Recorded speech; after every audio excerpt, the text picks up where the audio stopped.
Hello, worldies, and welcome back to my naughty little channel. I hope you're enjoying your new year. I have a very messy story time going up on my Patreon before midnight tonight. So I'll post over on my community tab or like my post tab when that's up. So if you don't have your post notifications on, you should turn them on if you would like to see that. So I just was thinking back to some of my unpopular opinions I've shared, and I was thinking about going through for the new year and like seeing what I disagree with now, what I still agree with and still stand on. But I was thinking about a new unpopular opinion that I have that I actually just formed and realized about like 30 seconds ago. I was watching EU's newest video. Go check it out if you haven't. I think I shared it on my post tab, Amazing Psychological Jackpot, with the blueprint belugas being triggered by our simple existence. You cannot go out to a function with a light-skinned girl, apparently. So watch that video if you have not seen. But as I was watching, I was thinking, I truly do think, and I swear I'm not trolling, but I'm going to make it make sense. I think that unambiguous, I think that like most of the time, oh, this is going to sound crazy. I think that unambiguous dark-skinned black men and dark-skinned exotical black men, I don't know. I think black men in general are kind of doing unambiguous dark-skinned black women a favor when they date them. And I'm serious. Now let me this is probably going to be a short video because like I have to figure out like, am I tripping? Am I wilding? Something I think that a lot of and I'm talking specifically about social justice warrior Keisha. I'm talking about the woman who is afraid of the colorist boogeyman. I feel like what these women don't understand when they're sitting there trying to police desirability, when they're trying to like, do you think that you're turning a man on when you try to bully him for being attracted to light-skinned girls? Do you think that you're turning a man on and you're going to get a soft life out of a man, since I would say that probably majority of unambiguous dark-skinned black women are male-centered, so of course that's very important to them. If you're like interrogating him about his past, like just relationship partners' aesthetics, like I just think that's kind of weird. Like in general, like I've never talked to a man and been like what type of girls do you usually go for? And like kind of measurement, like I don't want, like why are you trying to walk down memory lane like with a man of all of the other women that he slept with, he took on dates, he was texting, he was calling, FaceTime, and spending time with? Like I don't understand, like why, like to be honest, like if why are you trying, like I'm not even gonna lie, if I was dealing with a guy and he started interrogating me about some guy that I dealt with in the past, and he had like, you, I don't even know if I like you yet. Why are you trying to remind me? You know what? Maybe I should go call him. Like, as a matter of fact, Blake, how you doing? Like, I was about to say Tyrone, but I don't, the guys that I date usually don't have names like Tyrone. So I just feel like it's a really weird difference, I think, when, because I think this is even something when it comes to like familial relationships, like mothers, sisters, aunties, and the unambiguous dark-skinned black community, like policing their son's desirability. You're like policing what your son's pee-pee gets hard for. Like, that's crazy. Like, and like he could do whatever he wants, and it's like, I just feel like it's a really weird thing to just like pedestalize some random black man to the point where like you're like, you know what, I'm gonna try to shame him into liking me. And it's like, at the same time, like simultaneously, there's this narrative that they all ain't ish. They all hate black women and stuff like that. So like, why are you even still talking about them? Why do you even still care about colorism, I guess? Because like, if you, for a lot of you all, if you like, for the unambiguous dark-skinned black women who come to my channel to leave hate comments and who hate the exotical space but just like cannot, like they're drawn to it like a moth to a flame, I don't understand, like, why do you care what these men who like, if you, they're saying that they're the preference of like the white man, who they're white daddies who they love so much, like, but which doesn't make sense because it would be like our white. I think it's like, it's almost as if unambiguous dark skinned black women, you know, they look at a mixed or MLS woman and they say, you know, you look like you might have a white daddy. You look like, you know, because according to their own talking points, they feel as though black fathers are bad. Their experience with black fathers is that they don't show up for their children, that they don't care of their care for the mothers of their children. They don't take care of the babies. They stereotype exoticals when you have a black father of having a dusty black father. They're very obsessed with trying to paint this narrative. It's part of their mission to correctively promote their own image in the media, but they want to zero in on like the occasions where there's dusty treatment and paint the narrative that like, oh yeah, they're always getting the same black man. They're always getting the same black man. Look at how they're getting dragged through the mud. And it's like, it's really weird because they will see themselves somehow in a woman that looks nothing like them, but looks like an exotical, just to like grab a glimmer, just to like ride the coattails, you know, as part of their social climbing journey. You know, say, I look just like Beyonce. I look just like, and I'm talking about the unambiguous dark skinned black community. Unfortunately for them, unfortunately for their talking points, we be looking like Beyonce. We be looking like, you know, all the, like the women, like we be looking like Meghan Markle, the women with the, you know, Zendaya, the women with the actual positive outcomes and things like that. But they don't want to talk about the nuance that we favor those women more than likely. It's going to be an exotical who gets a positive outcome according to their own talking points. But a lot of their talking points kind of just like conflict because it's like they're angry over how we get better treatment while having to invest less. And it's no other woman's fault if like you decide to require less and not walk away.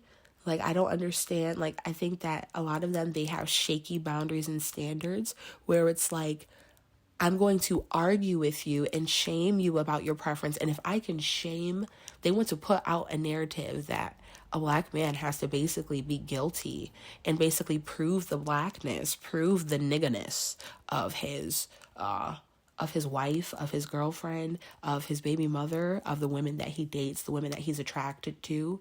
Like, he almost has to like do some boy, you got some splaining to do. If you with a white girl, if you with the bright girl, like, it's like, what is he, a slave? Like, he's a grown ass man with a grown ass, you know, thing between his legs that's allowed. I just feel like there are bigger fish to fry. Like, there are like men of every culture and race who are like attracted to minors. Like, they're trying to create minor attracted children, and you're like mad because there's like light skinned attracted males. Like, you are not allowed to be a light skinned attracted male. Like, you cannot exist. And it's like, I always wonder, like, is it a chicken or the egg thing? Like, is it just that, like, there are so many ways that it could be. Like, I don't understand why, like, love is allowed to just be love when it comes to, like, the rainbow community. Like, you can, like, identify as a fish and be with somebody who identifies as a bowl. And during the marriage, you guys can decide to change your mind and say, like, well, no, actually, I now identify as a spoon, you know. You ever see those segments where it's like the love don't judge, and it's always like it's like some AI damn near like generated scenario. Like come up with a like just something that doesn't make no sense. And that's how it like I just feel like it's so weird. And sometimes like it makes me blush or almost just feel like a little bit uncomfortable or shy. Like I'm trying to explore what this emotion is that I feel in my body right now. Where I'm just like, am I that big of a deal? Like, are the exoticals really that big of a deal? Like, obviously we are. Like, I heard we're on TikTok. Like, I have like a burner TikTok account. I need to go follow some exotical content. If you are interested in that, I've heard that's a thing. So like type that into your TikTok. You're looking up TikToks and everything. I'm just so excited for an amazing, abundant year. And yes, this is an opinion. I don't see myself changing anytime soon.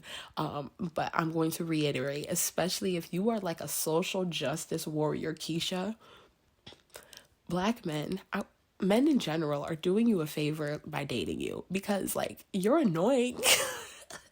You have hypertension, like you're usually like emotionally coping with food. Be like, oh my god, like it's insane, like as I'm just perceiving these things like day by day, and I'm really loving it. I'm enjoying just being alive. Life is really good, life is really interesting, and like nobody wants to be like nothing like that kid like. And okay, let me follow up on my thought about the chicken and the egg. I wonder, like, is it just that like black men are more attracted to exoticals because of them being colorist? Is that what it is? Or is it maybe more so that they're experiencing a more carefree and fun energy when they're dating exoticals, because we're not interrogating them like, oh, like it's so nice to be on this date, like thanks for getting the door for me, oh my god, like oh we have reservations, it's beautiful in here, oh nice, like oh you got the chair for me, let's sit down, like, and then you just like cut the lights, a spotlight goes in on him, and like you grab the waiter and it's like good cop bad cop, and y'all are like, okay, the last woman you fucked, was she lighter or darker than a paper bag? Like that's wild. That really would make me want to give you princess treatment, like for real, like they're missing out, like that's so wild. That is an like, is that really what the conversations are that certain women are like having? Like I don't care about who my cousins and my brothers, and like I just hope that he's treating her well, just like as a woman. That's the first thing I hope. I'm like, I hope he's treating her well.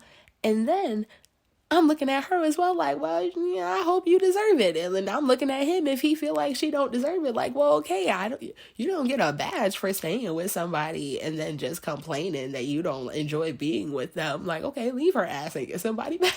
Like, I don't care. Is she lighter or darker than a paper bag? I'm sorry, like my confidence in myself, my sense of my desirability is not based on the shade of women that my brother, nephew, uncle, cousin, like nobody, like I don't even feel that way. I don't feel that way about, like, that's so weird to me. I don't feel that way about like a guy that I would be dealing with like currently, like, hey, like who's the last girl you dealt with? Tell me about all of them. Like line them up. Like, hey, there was Keisha, Letitia, Dawn, LaShawn. Like, I don't want to talk about that. Like, I just, I don't think there's a perfect way to vet, but I just feel like that's a very unnecessary part of your vetting process. Depending on what you're vetting for, like what are you vetting for? Like, are you vetting for somebody to be colorist in your favor, to own, like to hate women of any shade other than yours? Like like there's nothing wrong with having a preference, and sometimes people don't even be having a preference, you just perceive them at one moment in time. They could have been dating the whole rainbow just to like date humans that they enjoy, and you're like, oh well, yeah, I see proof right here that. Like, that's weird. Like, why is that what you want to talk about? Why do you want to bring up the energy of another woman in that way? I just like how, like, you want to be like, oh yeah, like that's what you're talking about. Like, I just wonder if it's like a KINK. I don't know if I can like say that on YouTube. Is it like a